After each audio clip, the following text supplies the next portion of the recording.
السلام علیکم ګرانو دوستانو. نن به زه تاسو ته د کرکټ په هکله باندې یو څو تازه او ډېر مهم خبرونه درکړم چې خاص کر زه به تاسو ته وایم چې دغه د ایشیا کپ فیصله به کله راځي، چې دغه به ترسره کیږي او که نه به ترسره کیږي. بل به زه تاسو ته وایم چې پاکستان سوپر لیګ چې کوم ده هغه دوباره شروع کیږي، آیا دا ورته به ورته د افغانستان رشید خان او محمد نبي راځي. او بل به زه تاسو ته د افغانستان راتلونکې لوبې به کله او کوم ټیمونو سره به ترسره کیږي. ویډیو تر اخره پورې وګورئ، په هر څه به تاسو نو راځم ډایرکټ زه تاسو ته وایم چې نن که موږ وګورو د هندوستان لیجنډز ورته ویل کیږي، دغه زاړه پخواني لوبغاړي او د سریلانکا لیجنډز شراوړیزې لوبې په هندوستان کې ترسره سولې. د دغه فاینل لوبه نن ترسره سوله چې هندوستان لیجنډ او سریلانکا لیجنډ خپل مابین کې دغه لوبه وکړله. دغه لوبه ونه هندوستان په 14 رنزو باندې فاینل لوبه ګټلې ده. په دغه لوبه کې هندوستان اول بیټنګ ترسره کړ، 102 رنزه ټارګټ سریلانکا ته ورکړی، خو هغوی بیا ونه څه کولی چې دغه ټارګټ پوره کړي. 108 پورې دغه رنزونه ورسول او همدغسې ټول اورونه ختم سول. نو دغه یو ټورنمنټ هندوستان کې شروع شوی او د پخواني زاړه لوبغاړي چې کوم دي دغه هندوستان ګټلی ده. د نه علاوه به زه تاسو ته وایم چې د انګلند او د هندوستان هغه شراوړیزې لوبې چې کومه ولې هغه خو ختمې سوې، هغه سیریز هم ورته هندوستان وګټه. تېره ورځ ونه هندوستان هغه درېیمه شراوړیزه لوبه هم وګټله او دغې سره دغه د 15 میچو سیریز 3 لوبې هندوستان وګټلې او همدغسې 2 لوبې بیا انګلند وګټلې. دغې نه وروسته به زه تاسو ته وایم چې اوس 50 اوریزې لوبو سیریز شروع کیږي. دغه سیریز به زه تاسو ته وایم چې اولنۍ لوبه یې د 3 شنبې په ورځ باندې چې 23 مارچ باندې اولنۍ لوبه ترسره کیږي. RTS سپورت چینل کې تاسو د هندوستان او د انګلند دغه 50 اوریزه لوبې هم لایف کتلی شئ او دغه لوبې به د افغانستان په وخت باندې غرمې ټایم کې 12 بجې شروع کیږي. کوم ملګري هم چې دلچسپي لري دغه هم زبردسته سیریز ده د هندوستان، نو هغوی کولی شي دغه لوبې وګوري.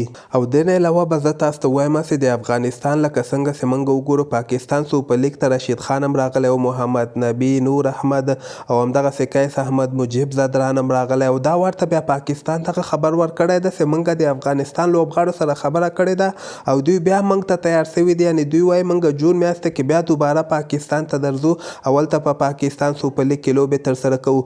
یعنې لاهور کرنډر ټیم به زه تاسو ته وایم چې څنګه تېره ورځ رشید خان هغه د زیمبابوې لوبه کې ښه بولنګ ترسره کړه، د لاهور کرنډر والا رشید خان ته مبارکي م ورکړې وله. هغه پاڼه کې تاسو کتلی شئ، یعنې رشید خان ورته منلې ده چې زه بیا هم دوباره درځم، ځکه دوی دغه وخت کې دغه پاکستان سوپر لیګ لوبې بقایه ترسره کوي چې IPL چې څنګه ختم سي، یعنې جون میاشت کې به IPL نه وي، نو دغلته د افغانستان لوبغاړي که بیکاره و نو پاکستان ته ځي، دوباره په پاکستان سوپر لیګ کې لوبې ترسره کوي. او د پاکستان سوپر لیګ دغه لوبې تاریخونه به زه تاسو ته وایم چې همدغه 2-3 ورځې وروسته به دوی اعلان وکړي چې دغه به کله ترسره کیږي او په کوم تاریخو باندې به ترسره کیږي. خو داسې معلومیږي چې دغه جون اول تاریخ باندې شروع کیږي ان تر 40 جون پورې دوام کوي.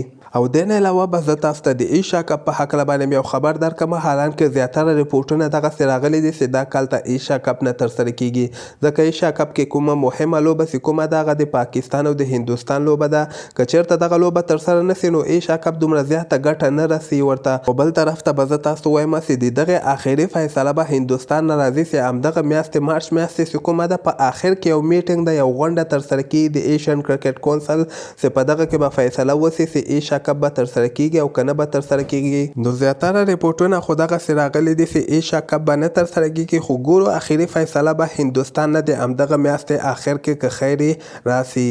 د نه علاوه به زه تاسو ته د افغانستان کپټان اصغر افغان د افغانستان مینوالو ته یو بل زیری هم ورکړی ده چې ده دا خبره کړې ده چې ډېر زر به زه افغانستان خلکو ته دغه زیری ورکړم چې افغانستان دغه شراوړیزه ټیم چې کوم ده دغه به په نړیواله سطحه باندې یعنې RCC درجه بندۍ کې 15 بهترینه ټیم کې به راسي.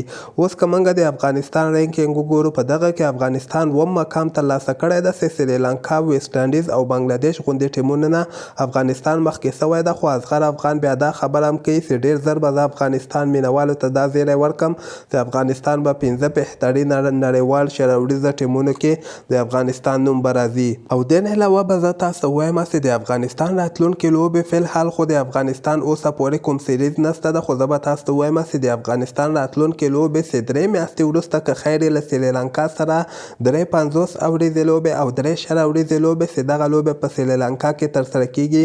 او په دغه منځ کې که افغانستان کرکټ بورډ نور کوششونه وکړي نو دوی کولی سي یو بل سیریز هم افغانستان ته برابر سي او که چېرته د افغانستان لوبې ونه سي نو زه به تاسو ته وایم چې همدغه 2-3 میاشتو کې به که خیر د افغانستان شپږیزه شوروریزه لیګ چې کوم ده هغه به که خیر ترسره کیږي.